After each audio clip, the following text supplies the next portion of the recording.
c'est-à-dire que nous sommes tous considérés comme des profiteurs du système. Et donc il serait bon qu'on soit tous formés sur ce qu'est ce système, comment il fonctionne, et qu'on ait les réponses à apporter. Parce que moi je suis assez sidérée d'entendre régulièrement Madame Borne expliquer que sa réforme est bonne, qu'elle est positive, qu'elle l'améliore, qu'elle ne pose pas de problème, et d'avoir aucun journaliste capable de lui répondre. Et donc c'est quand même problématique. Il faut rappeler qu'effectivement, la façon que nous avons de travailler est indispensable à des pans entiers de l'économie, et entre autres des pans de l'économie qui rapportent.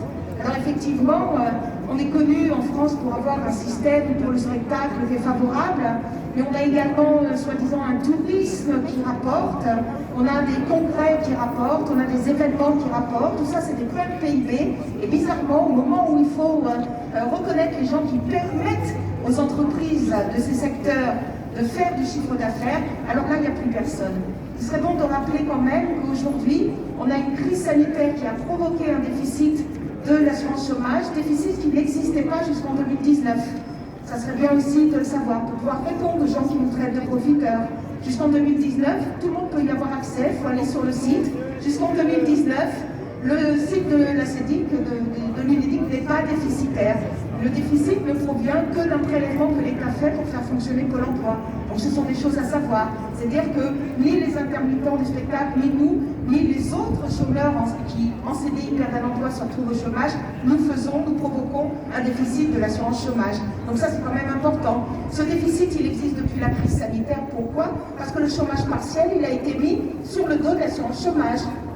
Il n'y a aucune raison à ça, aucune raison à ça.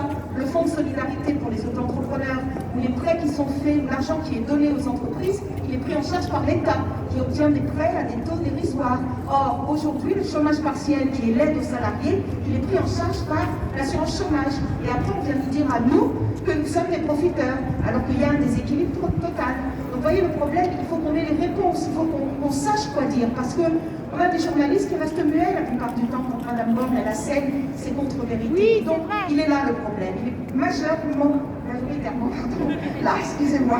Donc bref, il y a des choses à faire, on peut se battre d'une certaine façon, mais il faut qu'on ait les armes. Et donc les armes, elles sont effectivement de devoir potasser ces chiffres, répondre et savoir quoi dire au moment où on entend des choses. Parce que même autour de nous, je pense qu'on a tous été confrontés à des gens qui estiment que nous sommes des profiteurs. Alors aujourd'hui, j'aimerais qu'on explique.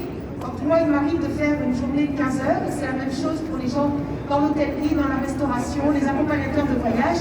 On ne nous compte que 7 heures au niveau de Pôle emploi. Il faut le savoir, ça. C'est 7 heures au niveau de Pôle emploi. Donc, c'est pas normal, c'est pas juste. Il y a des choses qui ne vont pas.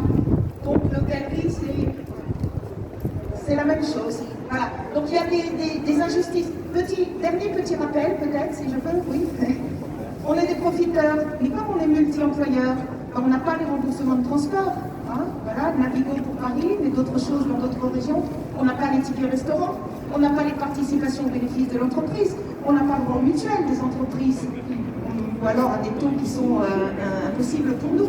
Tous les avantages qui existent, les comités d'entreprise qui font des chèques de Noël, etc., tout ça, on n'y a pas que moi, nous. Voilà. Donc il y a des choses qu'il faut répondre quand on nous traite de profiteurs, parce qu'il est là l'argument majeur de Madame Borne. Bravo!